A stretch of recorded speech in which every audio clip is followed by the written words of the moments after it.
For all of you that were here last week, I get the opportunity to reintroduce you guys to JP. For the new ones, I'm gonna present JP to you. So we have Mr. John Farnam, prior colonel in the United States Marine Corps, where he was his last command was I want to say base CO, but it was the base CO of Miramar Air Station. He served there and from 2012 to 2015. Previous to that, he was in DC at the Pentagon doing Deputy of Global Posture Strategy and Plan. He was a Marine All-Weather Fighter Attack Squadron CO, where he was the leader of the F-18 pilots, correct? He's also an F-18 pilot, so if anybody's seen like Top Gun, he's one of those guys. He's a pretty sick pilot. After his military career, he retired and processed out, and how do you say it? Receptos that's where you met Miss Esther, if I'm not mistaken, and they developed their friendship. And Marco, let's not forget Marco. And from there, he worked at Cura Oncology, where he was the chief operating officer, and as well as Imagining Biopharmaceuticals, where he was the vice president of U.S. operations, and Riva Therapeutics, where he was also the COO. I will not do him how he did me last week, so ladies and gentlemen, Mr. John Farnam.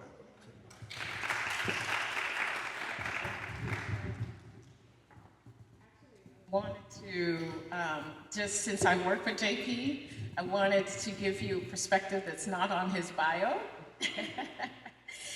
There are three things about JP I think that I just really loved and appreciated.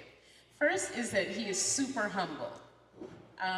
There's some leaders who are able to lead without sort of lording it over you, what they've done and where they've been.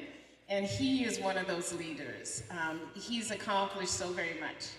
And I remember sometimes we'd just be in some situations where he would say, oh, yeah, I remember when I was flying and missiles just locked in onto my aircraft, and I had to make a split-second decision about whether to go right or left. I think he went left. He went left, thankfully. And you're like, what? How is that possible?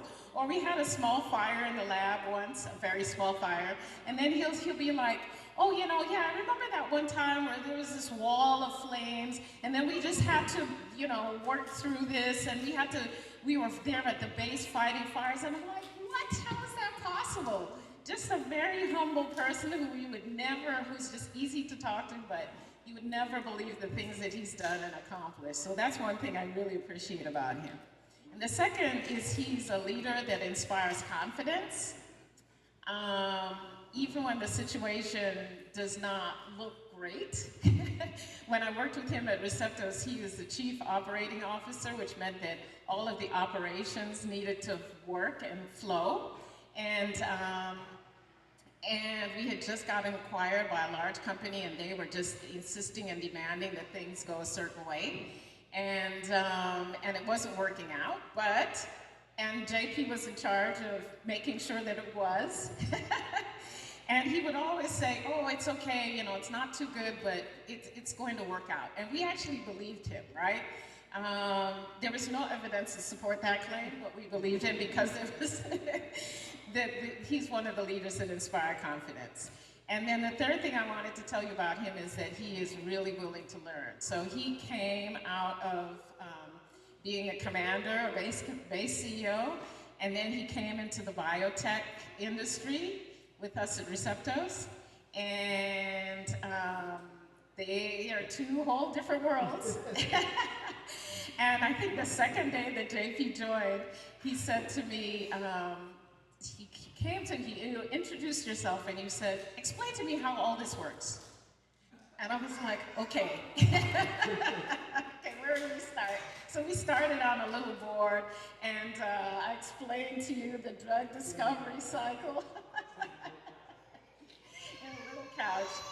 So it's really a pleasure to have someone who is so accomplished, so humble, is such a leader, and sort of exemplifies what the transition from the military into civilian life can look like. And so we're just really pleased to have you. Thank you, Esther. That was very good for my ego, I got to tell you. So, and I will tell you that Esther is also one of the most patient people you'll ever meet in your life, because here I am, I walk into her space and her company that is very successful, actually is tremendously successful, and I say some of the most basic things, and I thought, what happens next? And she said, sit down and let's talk about this. And then we did for over an hour, and I drew pictures of the picture she drew and kept those in my notebook, and in different meetings I would refer back to those things, and so it kind of led to a better and better and better understanding. So thank you for your patience so very much. So anyway, I got an opportunity here to introduce to you Lieutenant Commander George Banks. Just got out of the Navy, and he had quite a career in the Navy as well. To look at him, humble guy, he's figuring out what's next in his life, right? He's got a big smile on his face, easy to talk to, but behind him is a career in the Navy that, like Esther was saying, you're like, what is that all about? Like, who does that? And it's George. So he enlisted in the Navy in October 1999, and he came in as a nuclear machinist mate. So you put nuclear in front of anything, and all of a sudden it's quite a bit more than anything else. And the thing about going to school in the Navy, in nuke school they call it, is the recruiters come in, they find the people they think can do that job. They, you know, how old were you in 1999? Did they talk to your parents about this? Yeah? Yeah. So you got to get parents on board, and it's a big commitment to go to school and do nuclear training in the Navy, because if you don't make it, and the washout rate for nuclear school is high, very high, right? Bigger than 50%, probably closer to 75, who knows what the number is. I think Oscar probably knows what the number is, but it's a big number, and if you wash out, then the Navy puts you where they need to put you, not necessarily where you want to go. So there is a big risk there. So you got to believe in yourself, and you got to put in the effort, you got to make it happen. And the Navy only puts the best and the brightest, the ones that do the job, that know how to do the job in front of those nuclear reactors, right? It's pretty impressive to come into the Navy that way. And in addition to that, then, he went back to school and earned his degree, because you need a degree to be commissioned, right, to be an officer. So while he was in the Navy doing nuclear machinist work, he found time to go to school and then got commissioned, right? So it just says a lot, because it's not like he was just sitting around with nothing to do. He found time and he went to school, so he put on the effort to make that happen. Also says a great deal about who he is. And so he was commissioned in 2009, so 10 years as an enlisted sailor, and then more than that, I don't know what you did, 14, 15 years, 16 years as an officer. So he was on the John C. Stennis. It's an aircraft carrier. You've seen them out here in the harbor. There's guys that work down in those reactors and make those things work. Down below the waterline in the dark, well, I guess there's light down there, but there's no sun, and they make that happen. He was on the USS Chaffee. That's a destroyer. He was the anti-submarine warfare officer. Not an easy task, a lot of responsibilities. Submarines are scary, and you got to know where they're at, right? So this is a guy that understands that. Assistant weapons officer. He was on the USS Dewey. He was a fire control officer. The USS Gabriel Giffords, which was not a destroyer, but was a littoral combat ship. There's a lot to be said for that. We'll talk about it here in just a moment. But the fact that he went from ship to ship to ship, this guy spent a lot of his life, his adult life, really up until now, on the ocean, in a ship, or about to be on the ocean in a ship. It says a lot about who you are. And then these aren't love boat cruises, right? They send these boats to bad places in the world. They're dangerous. And the boats do amazing things. So that's pretty incredible. Spent a lot of time in the Arabian Gulf, and did a lot of work here. I see counter-drug trafficking operations, missile defense, a lot going on. And then he, like I said, his last tour was on a littoral combat ship. It was relatively new in the Navy. There's a lot to do with, they call them LCSs, because they came in, it's a modular ship. It's supposed to be, it can be mission-oriented. You can do different things for it. But at the same time, there's a lot of controversy in the Navy about LCS and what it does, what it's supposed to be able to do. Does it fit into the Navy? Does it not? And what George did was he became, in his last tour here, he was the Surface Combat Systems Training Command. So he's doing training on this ship that I believe is, the Navy brought it in for a purpose. It was bought for a purpose. They do things with it. But those kind of machines, those kind of weapon systems, is the people working in them that really determine what those things are capable of doing, right? It's one thing to be given an F-18 with a manual, then you fly it for a while and you realize that it does a whole lot more than you anticipated. You get a guy like George's and you put him on a littoral combat ship, and they really figure out how it works. And what happens is, instead of the Navy giving you a manual, this is how the ship works, that's how it starts. But then the Navy starts listening to guys like him, and the manual gets rewritten, the ship's missions get rewritten, they get expanded, the capabilities that are there that nobody even knew were there become known, and that's how those things come along. So I think that's tremendous that they picked you to be on the front end of understanding what those ships are really all about. So anyway, it's a pleasure to be here with him. He's an easygoing guy. I love talking to him, and very happy to be part of this panel with all these wonderful people.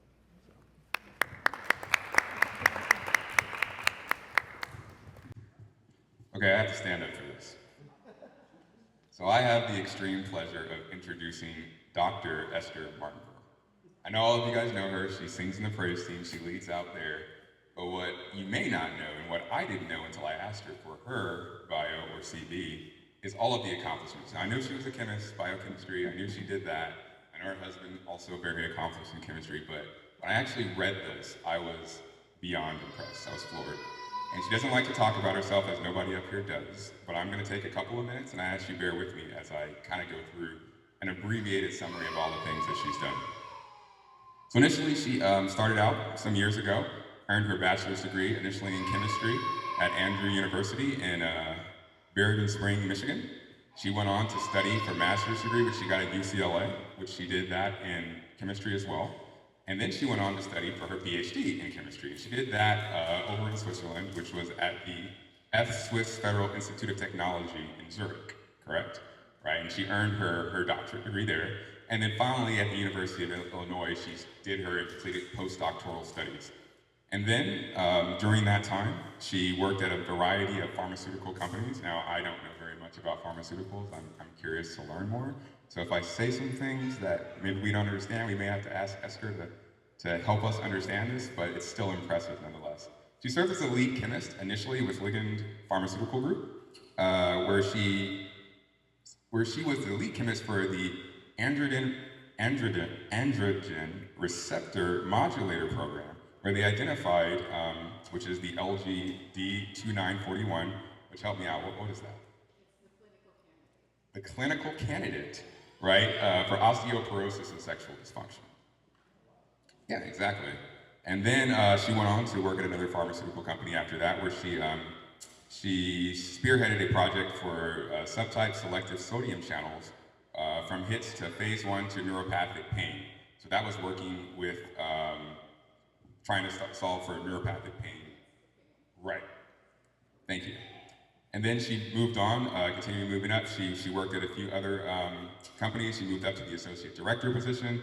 And then finally, I think she moved up to the ED executive director position, and that's where she met JP at Receptos. While she was there, I think the plan was kind of to work Receptos into eventually getting purchased by another company, pharmaceutical company, and she led out in doing that. She led out for the pipeline for expansion beyond Zeprosia, the metabolic diseases, and immuno and translational medicine. So give us a little bit about what that means. It means that when you are looking to discover new medications, you want to understand exactly how that translates from what you're seeing in early models with mice and animals to what you're going to see in humans. And so it's called translation from preclinical, which is before you get into the clinic, before you get into humans, into human studies. Amazing.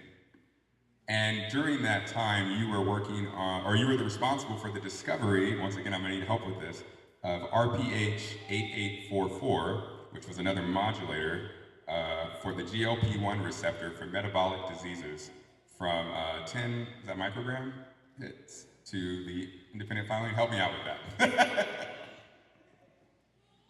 Asking him not to read everything on my bio. I want to know, I curiously want to know about these things. We were so you have all heard about the weight loss drugs, which work through the mechanism of GLP-1.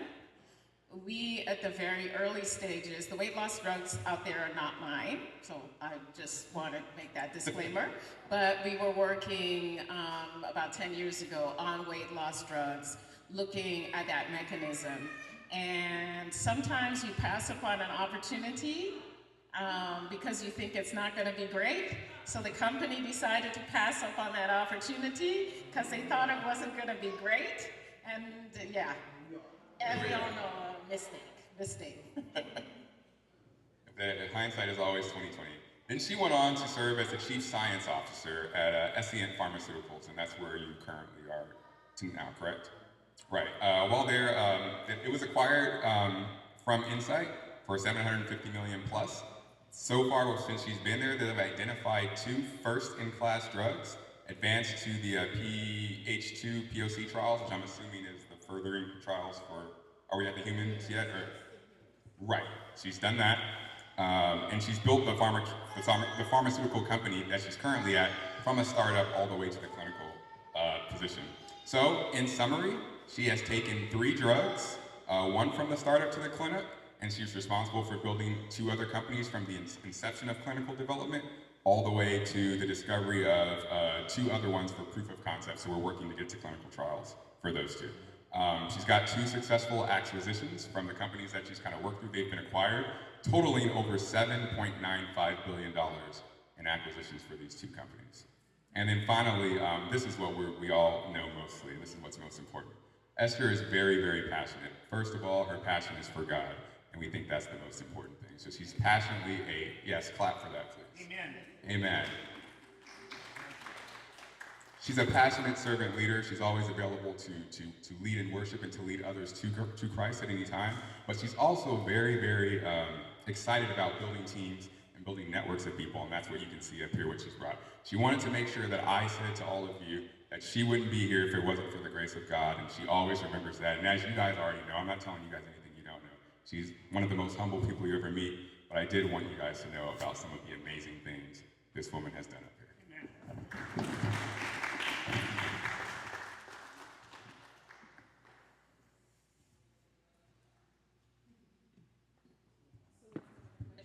To introduce Elder Belinda Williamson. Again, someone that you see, but all kinds of things I discovered on this bio. So Belinda currently serves as the role of Human Resource Manager at ES3.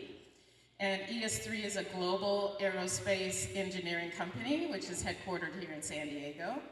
And it advances aerospace technologies through creativity, collaboration, and quality. And Belinda's role is to partner with the corporate leadership. You're the chief person officer, right? Chief people officer? So she's the chief people officer, so she's at the C-level. Partners with the corporate leadership to understand and execute on ES3's overall goals and strategies, which include staffing, retention, compensation planning, and compliance. Belinda earned a bachelor's in economics from Oakwood University. She also has her MBA from the University of Alabama at Birmingham. I did not know that. Her experience is in micro-business development, financial management, and corporate enterprise. And it's cradled in her personal philosophy, and we've seen this, of second mile service, in which has shaped her approach to HR, but I believe just shapes her approach to life. Belinda's and ES3's goals are to create a workplace and environment that maximizes each staff's value, personal fulfillment, creativity, and overall performance. And we've seen that those skills actually demonstrated right here at church, where she's an active member. She's currently, as you know, our head elder. She's served in many, many, many different positions, all over, from athletics to communication to finance to greeters. She has a whole bunch of hobbies, which I'm envious of, including the line dancing and vegan cooking, but she also does fast pitch softball, and then she does snow skiing, she's taking up golf, she's an avid paddleboarder, All of these things are just wonderful parts of her personality. But Belinda wanted you to know that really she counts everything that she's done and everything that she is as a blessing, a movement of the Holy Spirit in her personal life that she looks forward to and has continued to do service for God and for each and every one of us. I know for myself, anytime I call, Belinda answers. Anytime I call. And I know that she's busy, and sometimes she's very busy, but she's always, she's always there for you.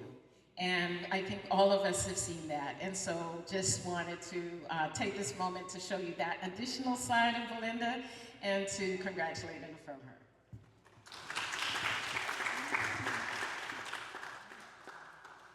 Good afternoon, everyone. Thank you so much, Sister Esther, for that introduction and sharing a little bit about me to everyone. As you have heard, there is what my dad would say, I am walking in tall cotton here today, which means these are some heavy hitters, and I have one more to introduce to you, and that is in the person of our moderator today, that is Personnel Specialist First Class, Oscar J. Rogers, and he is a member of the United States Navy serving here in San Diego, and I'm sure all of you already know something that's unique about Oscar, which is that it is his birthplace. Somebody say it with me. Selma, Alabama. And so that is really where his roots begin, but is so much a part of him. It gives him this unique and very special gift of hospitality and personal just love for people.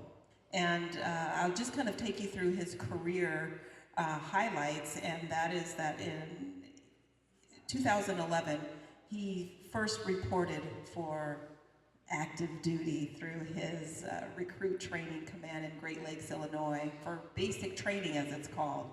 And then from there, he had his first reporting assignment. And then he is now also a graduate of National University with an associate's degree in general education. But his career in the Navy has been one that has included the following: training in personnel specialist, A school. He's been a petty officer that was assigned to personnel support detachment afloat Diego Garcia, where he advanced to third-class petty officer. And then also in June of 2012, Oscar transferred to Navy Operational Support Center in Los Angeles, where he advanced then to second-class petty officer. And if you're hearing a trend already, it's nothing but advancement. And so this is really representative of what you will hear and understand about Oscar, and that he's in pursuit often of advancement, but not that, it's that the advancement is recognized within him. And so in September 2015, Petty Officer Rogers transferred to the 7th Marine Regiment and the 1st Marine Division in 29 Palms, and that's where he earned his Enlisted Fleet Marine Forces Warfare Specialist qualification. Is that not a mouthful? But nonetheless, it's very important. And then he deployed on the Special Purpose Marine Air Ground Task Force Central Command in Kuwait in support of Operation Inherent Resolve. And I will say that all of these different commands and posts where he was at, it is very apparent that they're very important, and the trust that the U.S. Navy had in him has been to all of our benefit, and so we thank you for that. And also now then when he returned, he became the Assistant Leading Petty Officer. And then in July 28, he was meritoriously advanced to First Class Petty Officer. Hey, how about that? First Class Petty Officer. And we would say, Oscar, you are first class, and away from the Navy, but also in life. And so we're grateful to be a part of that. As I said, Oscar does and has received various awards and advancements. And right now, his current duty assignment is Naval Special Warfare Group 11, where he is the Commodore's executive assistant. And I'm sure that that role that he plays, and what you might have heard in the last session that we had, is he has to be very responsible for knowing the details of how people process through the military. He sees opportunities, he sees the structure that's in place, but then is able to give every sailor, or all of those administrators and those below him, really what the right path is for continued service as well as transitioning out. And so with all of that, I'll just close by saying that Petty Officer Rogers, his personal decorations include 2 Navy and Marine Corps Commendation Medals, the Navy and Marine Corps Achievement Medal, Good Conduct Medal, a Bronze Star in lieu of the 2nd award, and National Defense Service Medal, Global War on Terrorism Service Medal, and a Global War on Terrorism Expeditionary Medal, Armed Forces Reserves Medal with an M for mobilization, and various other unit and service awards. We, again, are here, all of us, among Tall Cotton today, and Oscar, as I said, is our moderator, so I'm gonna turn it over to him because he will be leading us in this discussion today. Thank you, Oscar, and thank you, everyone.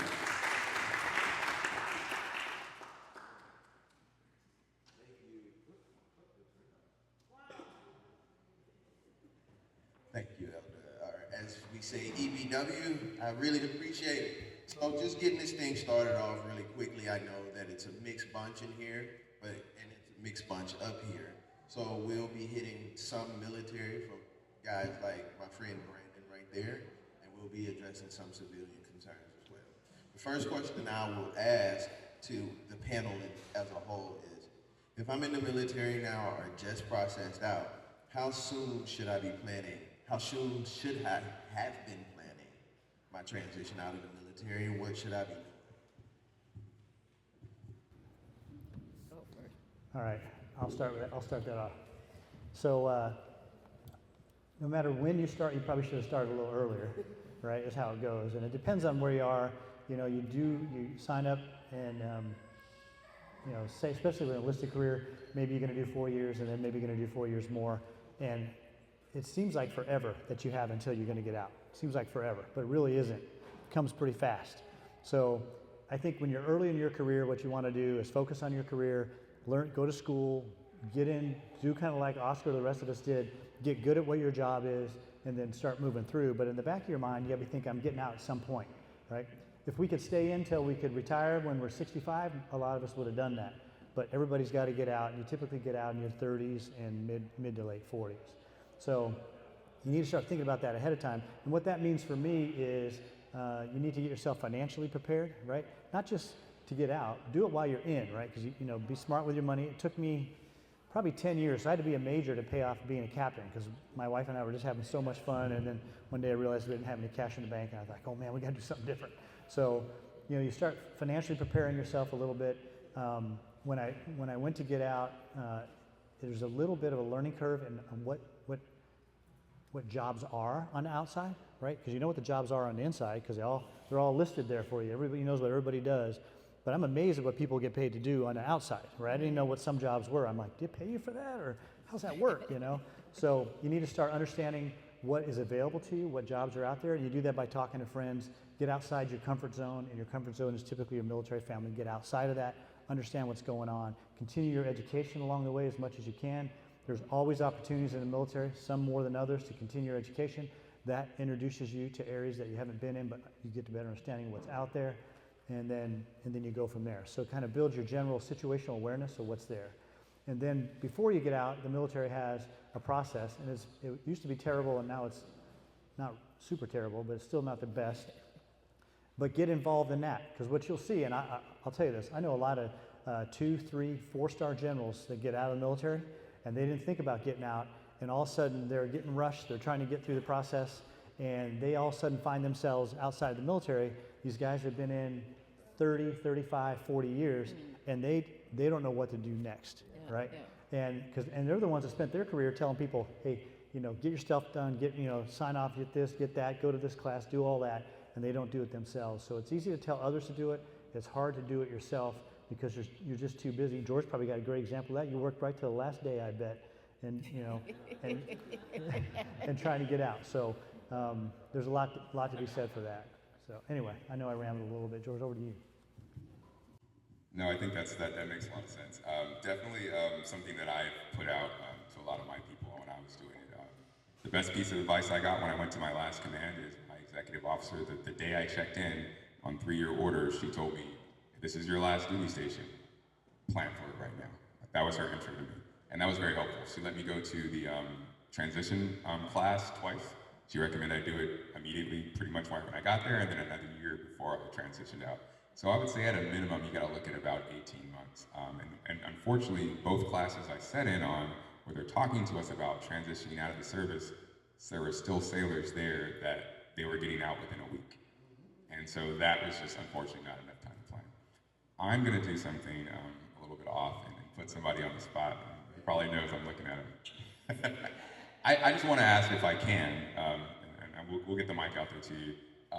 Like, what was your experience like? Like when did you start planning, and or what did you observe with some of the people that you may or may not have worked with? You know, how did you feel about that?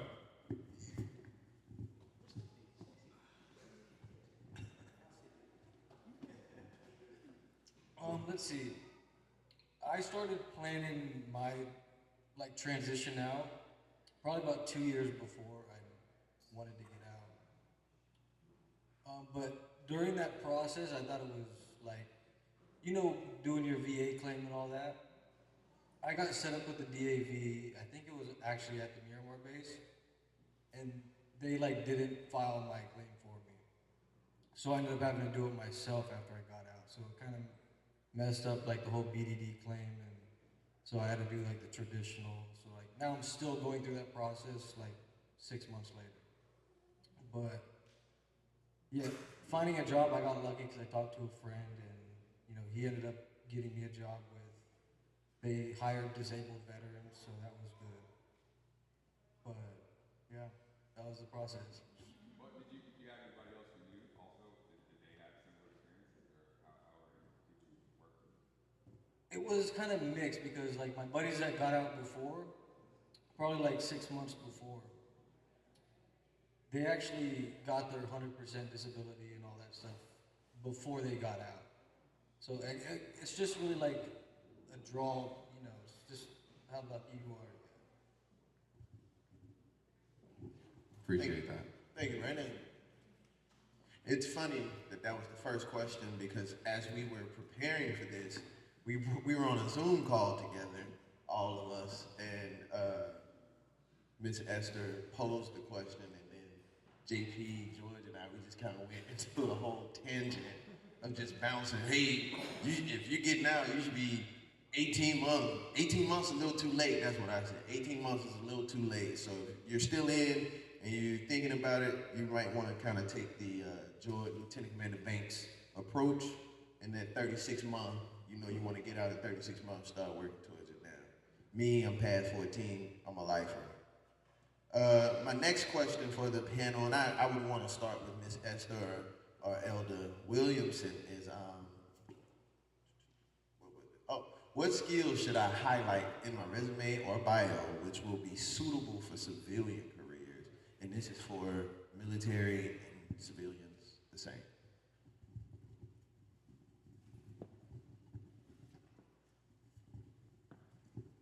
I would say one of the key things is what you already feel are your strengths.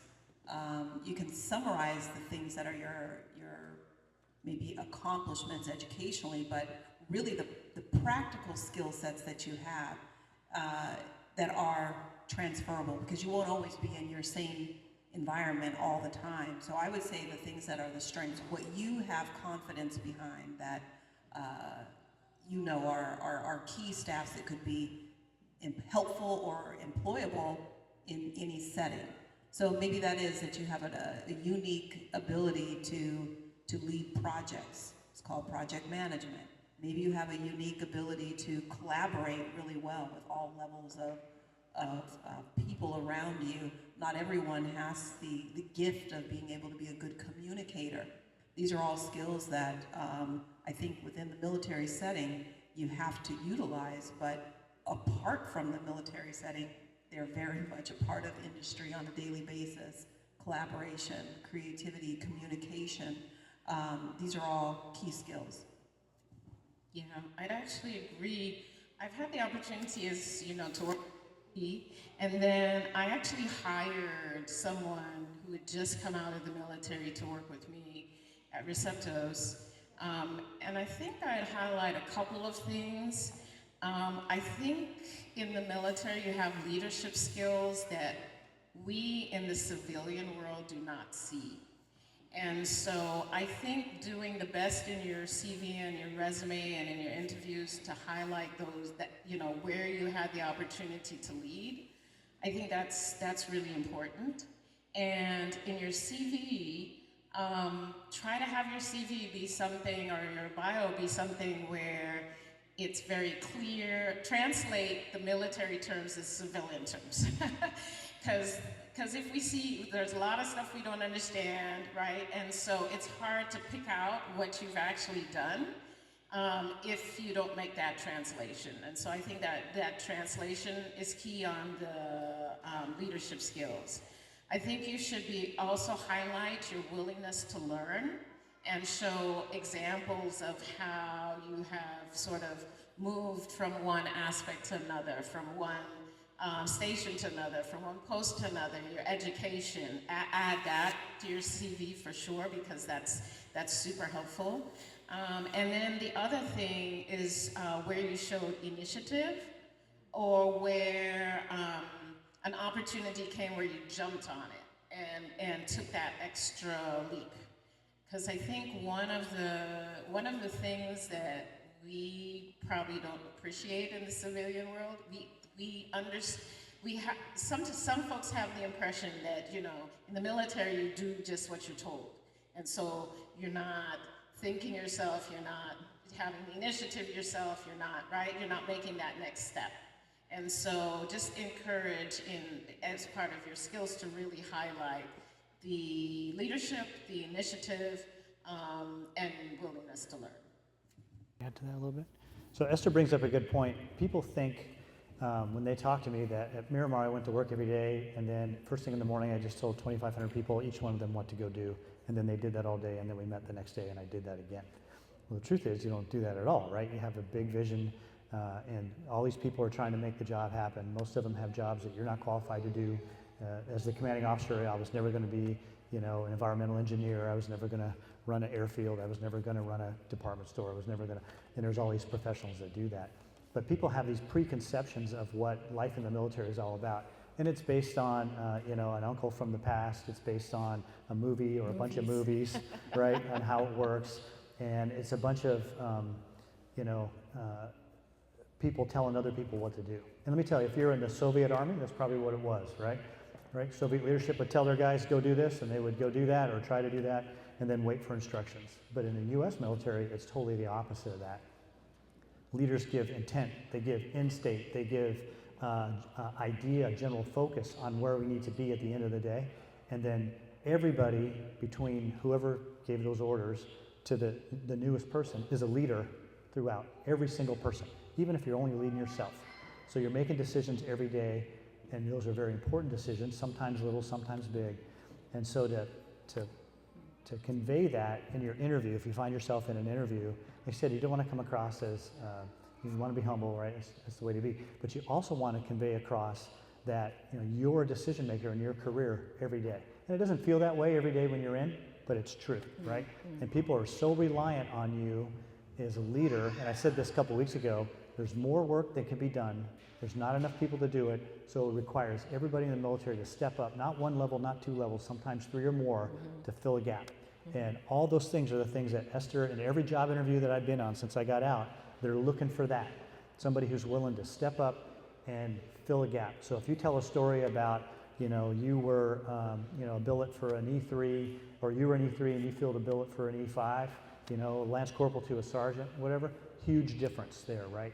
And that talks about your willingness to stand up, your ability to understand, to grow, to fill gaps, to do whatever needs to be done. Just little things like that in your interview and on your resume can help a tremendous amount in translating, because that's what you're doing, your military career into civilian, so people realize what treasure they really have sitting in front of them.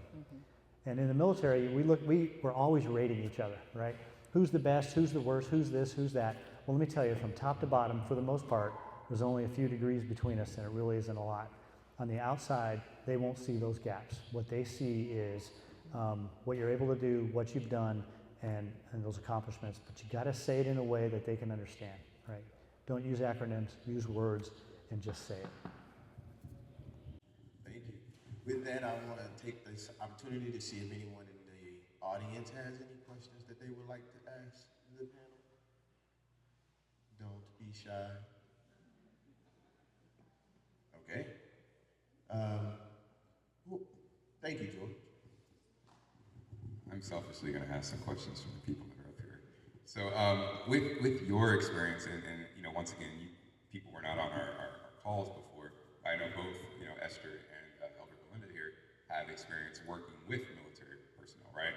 I think maybe for the first time with some, and more recently you just have some. What were some of your impressions of what you thought when you, or maybe some prejudices you may have had, and then what was some of your experiences afterwards? And then, how do you feel that would translate, or what would you recommend for both us as military and or as civilian people, bridging those gaps? Well, I'll start with this. With ES3, we just recently took on the partnership with an organization called SkillBridge. And SkillBridge is the bridge of those that are active duty military transitioning into a civilian role.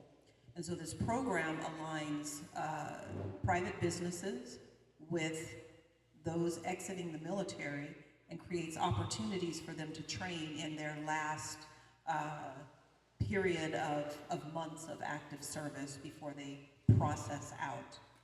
And so we have the pleasure of working with a young man that was actively in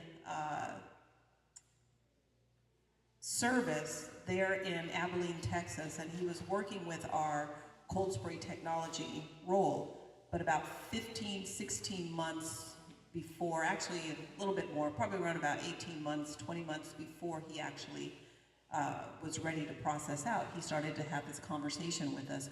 I'd like to utilize the SkillBridge program and see if there's an opportunity at ES3 for me. And so he reached out to all of our leaders, and we said, okay, yeah, let's get it on board with this. We're new at it, but we had to develop a training program for him to learn the cold spray technology. Now, he was already a part of being in the building, seeing that work, but his connectedness to it with his command gave us a unique opportunity to witness how he performs in his current role. And that office there in Abilene was only a two-person office, a technician and also a very young, brand new engineer. But he brought all of these years of service, and he's now in the SkillBridge program. He's maybe about 60 days out now before he finishes.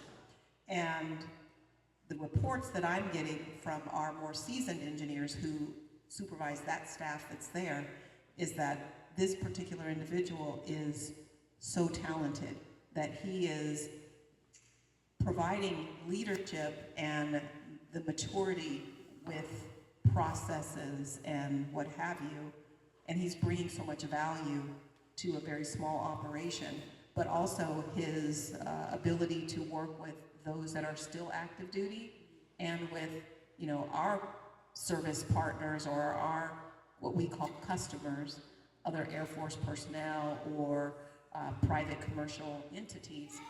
He is the perfect bridge, and he brings a lot to them. So now, that very young engineer and that very seasoned technician are really looking to him for guidance, and he can really play a very key role. So I think all of what his career has been has really just prepared him for this moment. So while it's a SkillBridge training program, he's demonstrating the leadership already. Yeah. Yeah,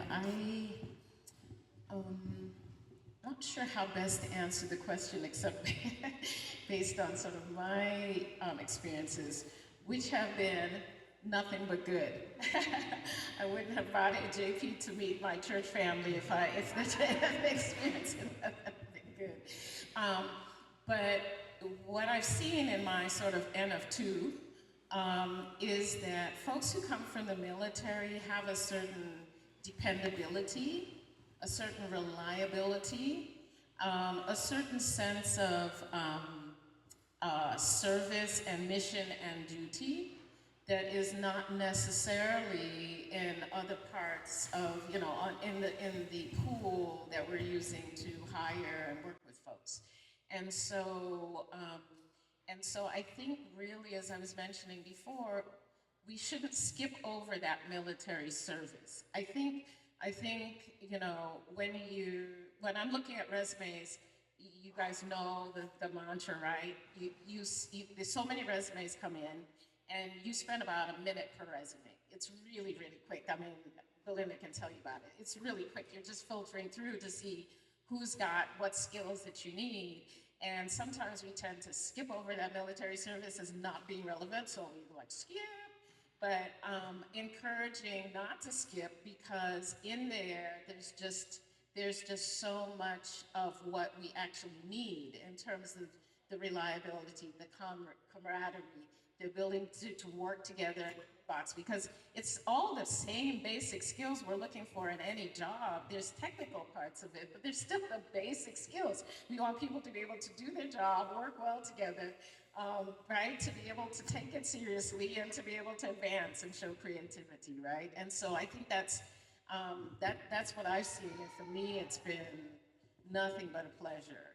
And not only with my experience with JP, but then the other person that I hired, he was a chemist, and he had particular skills in manufacturing on large scale. And for those, just to explain, most of us, at least for me in research, we manufacture on really, really small scale. So just a couple little hairs or something that you can see, just a little bit of something, but he had the ability to manufacture on huge scale, 50 grams, 100 grams, and kind of ability it needs a certain person, and it needs a certain reliability, it needs a certain ability to persevere and go through and really get the job done, and he was outstanding. So hopefully that's helpful. And I'll just add to that, I think that important piece is in private industry being willing to let go of any biases that you may have about military personnel, because maybe private industry and these engineers have gone to school and they've been working in industry and they're like, yeah, we know it all. This is our way. And I think for us to let those falsehoods, relax a bit, we then can create and take advantage of the opportunities with skill sets that are truly important to any organization. I'll tell you what I'd also say is that your time in the military changes you a little bit, right? You grow up, right? You get older, whether it's 4 years or 40 years. But you're held to a standard. In the military, for those of you who don't know, if you're late to work, you can be charged for that, right? And they can reduce you in grade. They can take your money away. Can you say that one more time for my beautiful wife? Don't be late. Don't be late, right? And if a ship, which I know ships aren't in your Navy, but they are in your Navy, if the ship leaves and you're not on it, you're in trouble, right? So you can be charged with a crime for coming to work late in the military. So that's the level of responsibility that's expected. So when you transition out, the things that you bring with you, have confidence in yourself, because you're going to show up on time, you're going to be dressed well, you're going to understand, the job or the mission, you're going to understand the environment that you're in, you're going to do your homework, is what I'm saying. You got a lot to learn, but those skills that you learned in the military are really appreciated on the outside, and you'll see people that aren't necessarily that way. And in Esther's world, for me, when people go in the lab, there's protective equipment you're supposed to wear, right? And they do that for a reason, right? Because people get hurt, and you get chemical in your eye, or you drop something on your foot and it burns a hole in your foot, right? And you just don't see that a lot, right? People do, they kind of do it, they sort of don't do it, but when you come out of the military, you're thinking, okay, before I can walk through that door, I got to put on I got to put on my goggles, I got to put on my my lab coat for a reason, right? And so you do it because that's the right thing to do. So all the things that made you successful, the activities, the way you act, and the way you approach things while you're in are just as important when you're out, and actually are a differentiator, I think, once you get to an interview stage, and especially when you start working. So.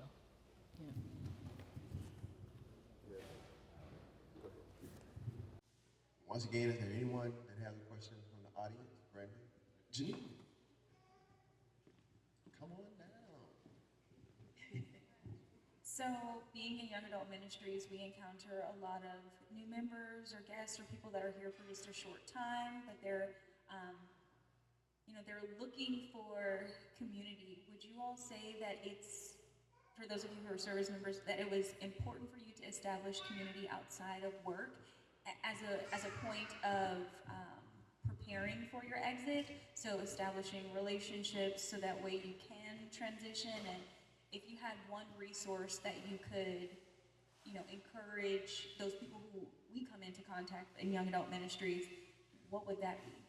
So I guess it's a twofold question. Do you think it's important to build a community outside of your profession, and why? And then also, if there was one resource that you could share, because we don't know how long we're going to have these members in our congregation, that we could share with them to help them be successful, what would it be? I can hit that all day long. I would say, especially I guess since I'm the most recently transitioned out, and I have a question that I'm going to follow up with the civilian side of the workforce. I think what a lot of people maybe either do or don't realize is that, or at least what I'm learning on the corporate side, is how involved the military is in your everyday life. It's really not a job for us, it's a lifestyle for us, right? And so a lot of people deal with that. When they transition out, they go into deep depression. I've heard people talk about that. I was blessed enough that a lot of the people that I served with still live in San Diego, so I still have a lot of my friend group. And when I do talk to some other people, I have a new girlfriend now who's in the corporate world, and I talk to people, and I see, it's weird to me, but I know it's normal for the non-military people, is there's not a lot of sense of camaraderie. I'm like, what do you mean this person did that? What do you mean they didn't care about this person? What do you mean that your boss doesn't? Like, we are taught, inherently, if I have someone who doesn't show up to work, I have to find out why. Someone has to ask that question, right? If I walk by in the P-way and they don't say hi to me, I'm like, what's going on with that person, right? It's actually frowned upon sometimes, I think, on the civilian side. And that's so weird to me to see that. So I think it's 100% absolutely important to have community, because when you leave, if you're not prepared for that, you don't have that. And I don't know how the church feels, but I know exactly what that feels like. I've seen plenty of people come and go through here, and this is a place of community for them, especially as young people, young Christians, young Adventists, right? This is the community. This becomes your community. I mean, we still have we had a really big military community here probably about 6 years ago, and they're still all on Facebook together sharing. This was a home for them. So I think one of the things I would pass on to the church is, you don't know how much of a home you can be to somebody when they come in here. So just, you may or may not know that. And then if that person already is away from home, doesn't have a home, and if they're leaving the military where that could have been like a home to them, and they don't have something new to latch onto, that could be very difficult. So I think a place like this church definitely operates like that. And I can pass it on to Oscar, and JP, maybe even Brandon. So I agree with that. As a service member, I think it's important, because the military is all-consuming, not just for you, for your family. Everybody marches to, what your deployment schedule is, where you're going in the world, training schedules. It drives everything. Determines when your kids go to school, where they go to school. It's kind of crazy. And my wife put her life on hold, right, for 26 years, and then when I got out, she was able to turn it back on again and move on. So, but what I'll say is, it's incumbent on service members to get off base, right? Because it's easy to get stuck in, there's more than enough to do on base. Let me tell you, you can, and I'm not talking about fun things, I'm talking about work things, right? You can get trapped there. So get off base and meet other groups. This church is amazing for that, right? I lived in Beaufort, South Carolina, did 3 tours there, so about 10 years. The first 3 years, I didn't get off base a whole lot, I didn't know what was going on. The second 3 years, we met some people out in town, and the third 3 years, it was like I was born in Beaufort, right? Like we had friends, it was a whole different environment, and and we had fun each time, but the third time was so much better because we were so connected to the community. So the reason that I was able to transition, and I cheated in my transition, right? I knew, I don't know, 6 months before I was getting out that I had a job and where I was going, and I sort of knew what I was going to do, but then it changed when I got there anyway. But the reason that happened for me was I had a job on Miramar that forced me out into the community, whether it be to go to different events in different towns, to go to do TV interviews or whatever it was. But I was at this group in La Jolla, was a bunch of philanthropists, a bunch of young people in their 30s that were far richer than I'll ever be, that have this, they wanted to do things for the community, and they had this event at some guy's house, and I got invited to talk about the Marine Corps. They wanted something to do. So I went and did that. Well, the next guy up was the CEO of a little company called Receptos. That's where I met the CEO of Receptos. His name is Fahim, great guy. And the conversation started there between the two of us that went on for 18 months, that turned into leadership forum between his leadership team and my leadership team at the Officers Club at Miramar, lunches and dinners and various things. And one day I said to him, hey, where are you going with this? And he said, I'm trying to offer you a job. And I laughed at him, right? I said, I have a criminal justice degree from San Diego State. I fly F-18s and run an air station. What could I possibly do in your world? And he explained to me what he needed. And the only reason I knew about that is because I got off base, went to something that was outside of my comfort zone, met a group of people that were not the crowd that I run with, and I met a person there that took me and my life and my wife and everything else in a whole different direction than we would have ever been. So, your question is a very good one, and it's get off base, go find groups, whether it's a church group, speak to people, do nonprofits, do whatever you got to do to engage with people that are not that military core that you live with. Janine, what I would say, I would charge you with is when you get those people that are in the military and may be from God knows where and they're trying to build that community, once you kind of started to incorporate them in, there will be times where they will go dark as far as the communication, where you won't hear from them, and they may still be wherever they are. They may not even be on a deployment, but sometimes, I'm speaking from personal experience, sometimes the work in the military, the lifestyle of the military gets so much of a hold on you that you just don't feel like going off base, or you don't feel like coming to the church. You don't feel like calling the XYZ. In those times with the people that you've experienced, be willing to reach out to them, and if they don't respond, continue reaching out to them, because that can help bring them out of whatever funk that they're in.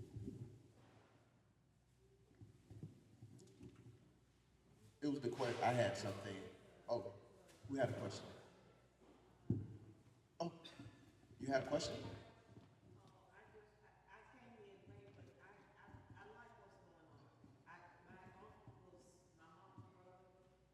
Was a lifer in the Army, and then he got out and went to school to learn how to make prosthesis, and then he retired from that too. But just seeing, I'm glad to see improvements on him, because I had 2 fathers, but he was my father. People didn't understand that he had 3 children, but I was his child. And I was just close to him, and then I saw needs that came up that it was hard to get, and when I know what y'all sacrifice. My brother's a veteran too. He still works at the Veterans Hospital in Memphis. But I just wanted to thank you for, it gives me a little peace. It eases things for me a little while to see that there are further advances to help people that are veterans. Because I know the life that they have, and it is a struggle to go from, especially as 20 years, to come out and be regular people. So I just thank y'all. Thank you. Ooh, Alvana.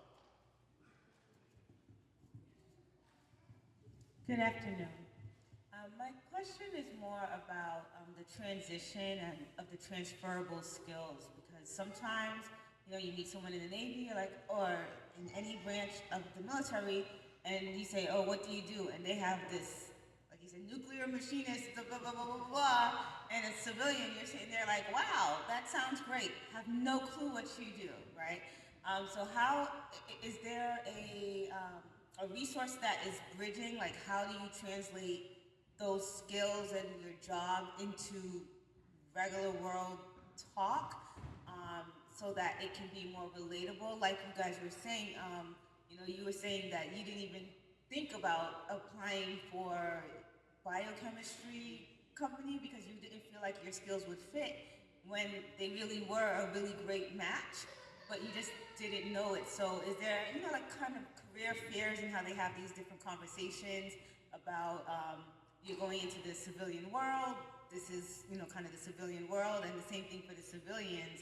Like how can we also help bridge that gap so we can say, in layman's terms, what is it that you can offer to this company, and not just company, but also ministry, you know, in the church, because there are a lot of different skills that will transfer over, but we just don't know that they exist. So the transition assistance people in the military, and every branch has got their version of that. They're getting better and better and better and better. And one of the things that they do is help you translate your military career, the things that you've done, into terms that are understandable, that make sense to hiring managers on the outside, right? To help you take that, you know, nuclear engineer and turn it into something that people understand. So there's a little bit of that happens, but there isn't a whole lot of, hey, what jobs exist on the outside that I would be, you know, that I would be a fit for. So for me, I got lucky. There was just a guy that saw a connection there, right? And I could have sat there with 100 other biotech CEOs and they wouldn't have seen it. Yeah. And the thing that I've noticed is a lot of people on the outside are really interested to hear about your military career, but they can't make the leap or the connection themselves, just like you were saying. So like I said, there's tools to help you translate the skill sets that you have into words that matter, but I still think it requires a lot of work on the individual service member or veteran's part to do some research and figure out what needs to be done. Because the truth is, most of these people getting out, unless it's a super technical job, and if you have those skills in the military, and a lot of people do, those are pretty easy to put into a resume that people understand.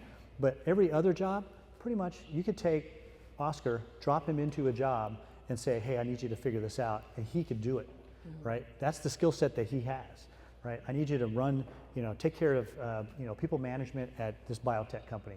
Well, he'll take a couple classes so he understands the language, and then, which is what I did, right? Understand the acronyms, because they all mean something different, but they're all the same 2 or 3 letters. And then he could do that job without, I guarantee it. So is it perfect, the translation of things? No. Does it require the veteran to do the legwork? Yes. And you need to find a hiring manager who's had a good experience, or somebody that can see beyond, you know, a piece of paper. They're like, but there's something here, right? So there's, you know, is it a little bit of luck? There is a little bit of luck in that. Yeah, I would 100% agree with that, and that's just an investment in your own professional development, right? You can choose to do that. One thing that I wanted to say that I selfishly did, because I'm happy to see the people up here that are here, is I think when you start to talk to people and get to know them personally, we all start to say, oh, I didn't know that, right? I mean, I was reading her CV and I was like, wow, like I didn't know all these things. So I think we have, in a lot of the circles we run in, we don't know how many talented people that we already have contact with. I mean, in this church as a whole, there's a lot of talented people in here, right? And I think we need more things like this, right?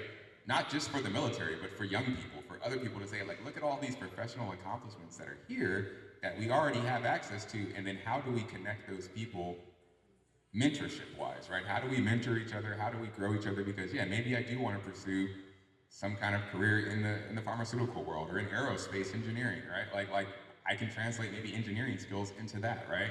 But we haven't had a chance to really always do that. So I think this is a great opportunity for that. And, you know, maybe in the future we can do more events of this nature, not just for military, but for anybody who's just interested in, hey, you know, who can I talk to here that can help me, you know, get me into this career field or in this pathway or something like that.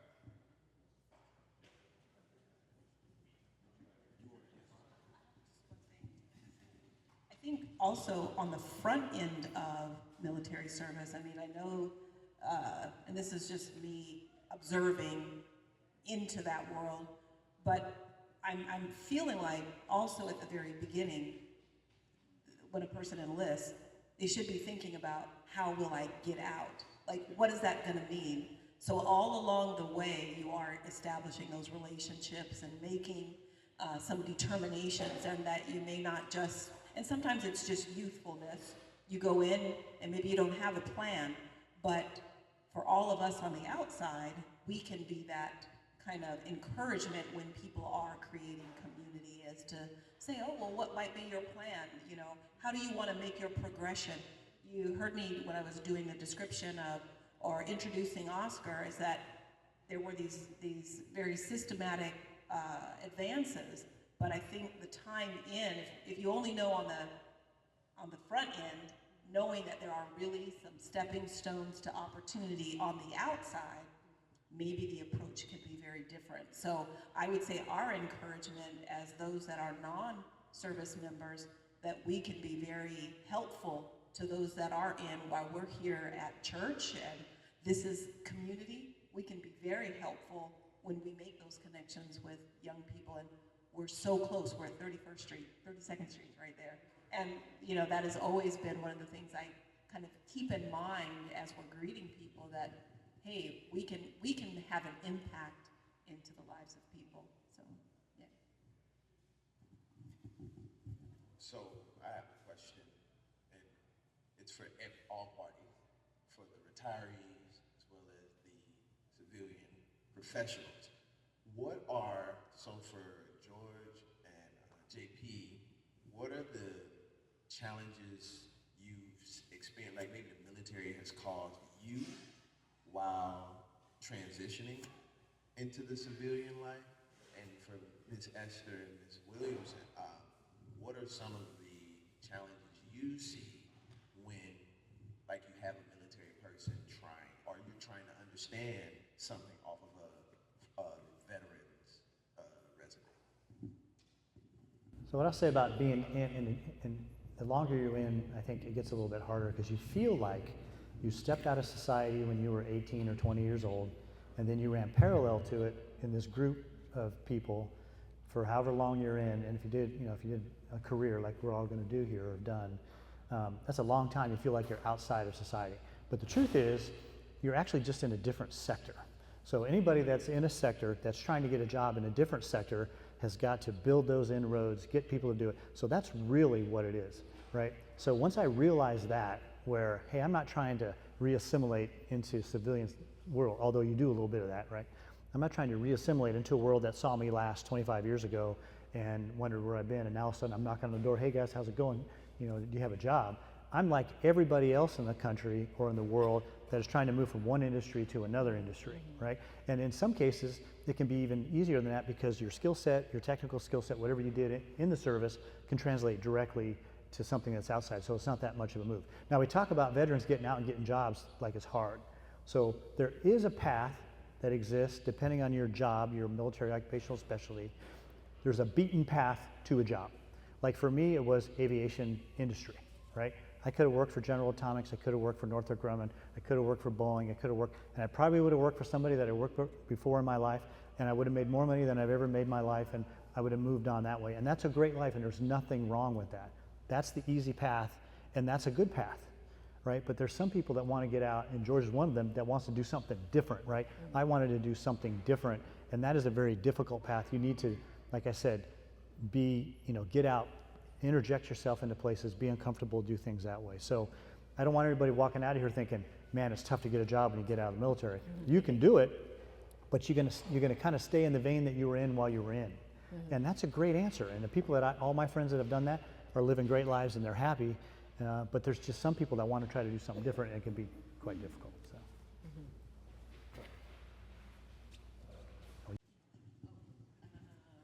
Yeah, I think on the civilian side, the challenges that I've experienced are sort of twofold. Number one, and I'm not saying that that's a challenge, but you do have to spend some time to teach. You really, because it's So you have to invest and have the sort of patience and energy to teach, because you can feel that there's a potential there. They just need that little gap of extra knowledge. So that teaching and mentorship, I think, that slowing down and not be like, okay, well, do I have, right? That slowing down to say, okay, here I'm going to help you, right? Understand so that you can be effective and work well in this workplace. So I think that's a big one, the willingness to be patient and to teach. And then the second is sometimes you do have to make accommodations. And with the other person that I hired, so it was very simple accommodations, but he said, you know, I forget which conflict zone he was in, and he asked to sit in a particular space within our space. So we've always had pretty open plans, you know, seating plans. So there's some offices, there's labs, there's some offices for more senior folks, and then everybody else kind of has a very open seating, you know, open seating floor plan. And he asked to sit in a particular space because he said that, you know, he needed to not have his back where someone could come from behind. And, you know, as a civilian, I'm thinking, right, what is this about? But that was essentially, he had been in a combat zone, and sort of that was a bit of his, not trauma, but I don't want to call it, yeah, well, trauma, okay, if you guys are okay with trauma. But that was one of the things he needed to do to feel safe in the space that we had hired him to be. And so immediately we make that accommodation, right?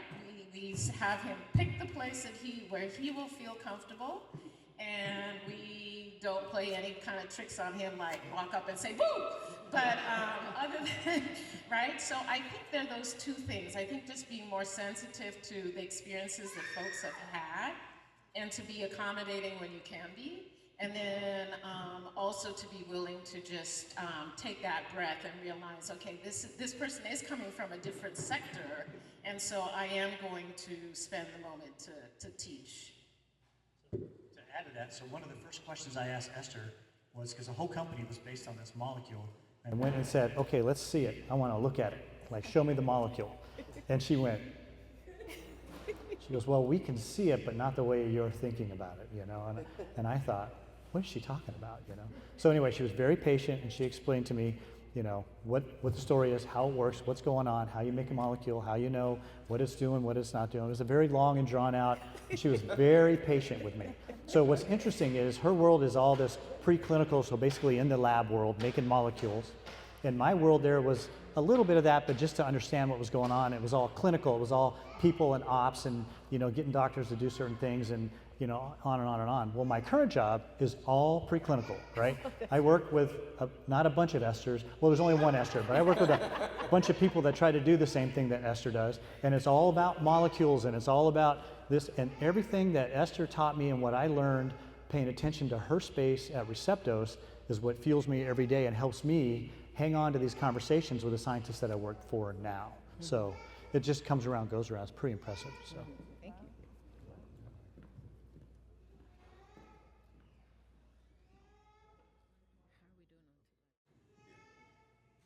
It's, I think we're approaching our time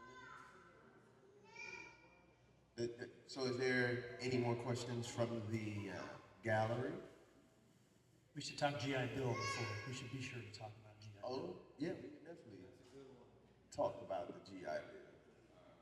So, I guess I can start it with, so the GI Bill is, I guess this is more directed towards Brandon then, right?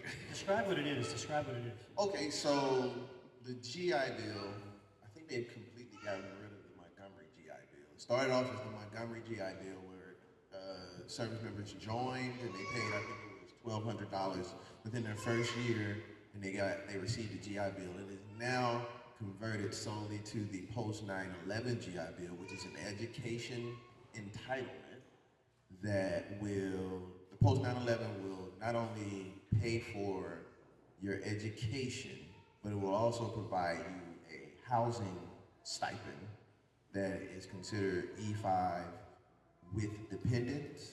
So we brought this up in our conversation because sometimes when people are transitioning out of the military, sometimes it'll be 30, 45 days before you receive another check if you didn't plan properly as far as transitioning out. So there will be some people that'll get out at the end of July and they may not see another check until September as they're waiting for their retirement to kick in or their retirement and disability. One of the easier ways to subsidize those funds is to jump right into school and using your GI Bill so you can receive that stipend. And that's where I'll start it off. But I think the point that we made during the discussion was that although a lot of people see that educational stipend as a gap potentially for pay, is that unfortunately a lot of people don't always put as much thought into what they want to study when they go start that, because there is a time limit on how much you can use, exactly 36 months. So if it is something you're thinking about doing, once again, that preparation starting before you're getting out, some time beforehand, thinking about what you like to study and what you're interested in. And it doesn't just go just to college courses. There's some flexibility there for professional, exactly. Certifications you may want to achieve. So the big point there is planning, probably getting a mentor at some point or an educational facility so that you can maximize the benefits of the GI Bill and make sure it's something that not only do you want to study, but is this something that's also going to propel me professionally in a career field that I may be interested in? And if not, then at least you have a plan for how that'll work between the time while you're taking the education. So, Well, I was going to say, does the GI Bill have an expiration once you're out? No. It does not. It has expirations based on when you start it. So when you start it, how you transfer it, and how much time you can use it, that's where it comes up. and it's transferable to your children as well. So. But here's what I'll say to guys that are getting out. Is you've got this GI Bill. You get a lot of benefits in joining the service when you get out. There's a lot of things, but the biggest one in my mind is the 9/11 GI Bill, right? You have the opportunity, if you can get into a school, you can pay for it, right? And not only can you pay for school, you can live there and you can eat still while you're there, right? Because they're gonna pay you to do it. But what you see is people that get out, they get pressed by money, they need the cash, so they'll start taking classes at a community college, nothing wrong with that, but they're just taking classes, they don't have a plan. And when you eat up that first month, it's gone. The second month, it's gone. The third month, it's gone. So you have, unless you come from a very wealthy family, right, you have an opportunity getting out of the military where you can go to school wherever you can get in, walk away with whatever degree you want, and really set the stage for whatever the rest of your life is going to be, right? You can raise a family. You can set yourself up for retirement. You can change. You can, I grew up in a young enlisted family. My dad was a police officer in the Air Force. My mom was a nurse. We lived a good life, but college changed the trajectory of my life, right? Hugely so. And now, you got out of high school, you weren't sure if you wanted to go to school, you joined the military, you grew up a little bit, and you walk out with what could be a $250,000, $300,000 benefit, depending on how you use it. Put it to work, make it work for you. If you squander that opportunity, then, you're a fool. Don't give it away. Don't give it away. To add on to what JP was saying about any school, even if you are post 9/11, because there is a limit to how much they will pay depending on the school. What you can do is there's this thing called a yellow ribbon, and if you go and look at the yellow ribbon website, which I'll let you in on my plan. I'm currently using tuition assistance while active duty, working to get my bachelor's in business administration. My goal is to transfer, because with the post 9/11, if I transfer 1 month to my daughter, I'll have to devote another 4 years to the Navy. But as long as there's 1 month transfer to her after I'm out, I can still transfer more months to her once she gets ready to go to college if I don't use it all. I say all that to say is I want to have my bachelor's before I get out. When I get out, I would like to go to law school.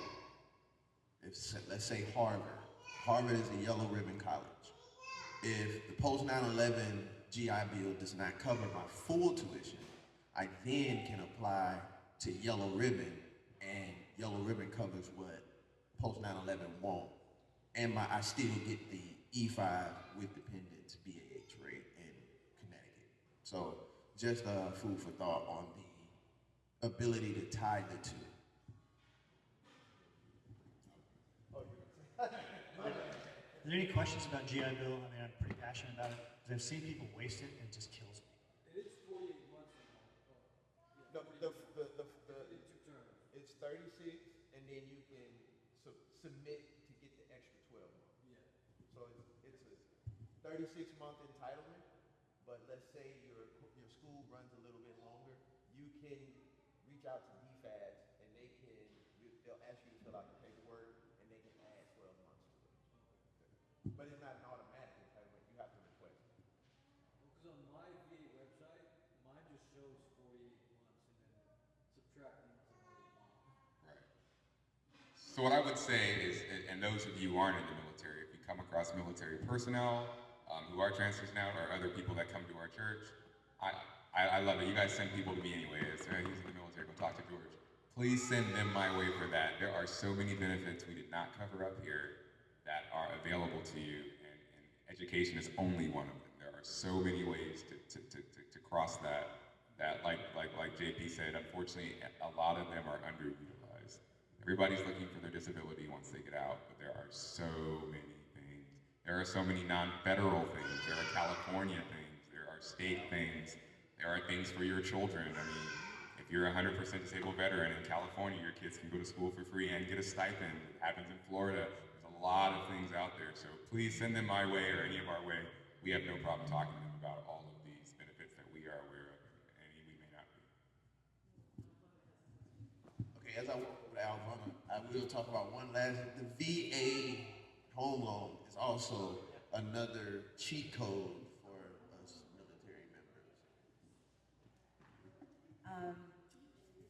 In the vein of the transition, I know we've been talking occupationally specifically, but I did hear of the mental health component, and I just want to know about the actual health component, because when you're in the military, you have these different criteria that you have to meet, and so everyone has to stay in relatively decent shape. What does that look like when you transition out and are no longer being held to the same criteria? And it doesn't necessarily have to be you, but like others that you've seen. What does the health, the physical health of a transitioned service person look like, feel like? Me personally, I'm gonna get fat.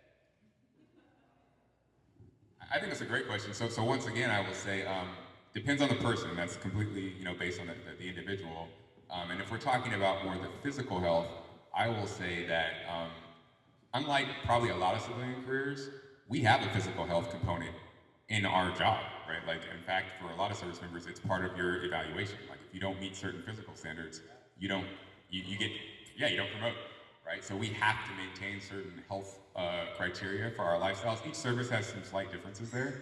I think even on the Marines, it's part of your actual evaluation, is it not? Or is it the Army for sure, for advancement for PT, your ability for physical health? If you don't make body weight standards and pass your physical fitness test, you're done. Exactly. So what I have seen in my personal experience, I do think a lot of service members continue that when they get out. That's, not everybody though, but a lot of people do that. Whereas I think on the civilian side, it's not always required for the jobs, right? Like on our side, it is required. And so, like I said, we can process people out of the service. They just don't meet certain physical standards. It changes. But so I think it's relatively good, is what I would say, especially in the beginning. But that kind of varies from person to person, depending on the person. Yeah, you leave with a certain discipline is really all that it is, right? Physical fitness. And you'll see that some people, it becomes part of their life and they carry it forever.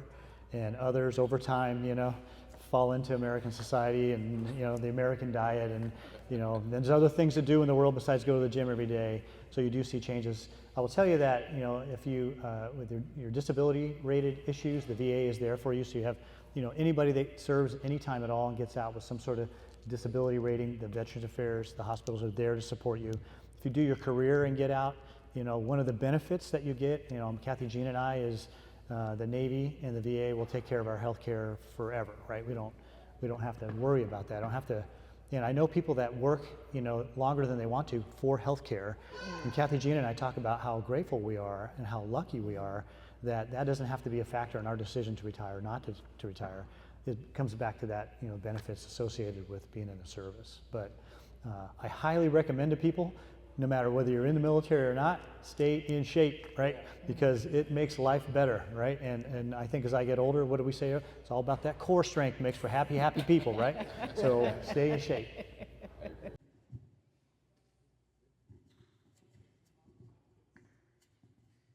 Well, thank you all again for participating, for being a part. Please put your hands together for all of my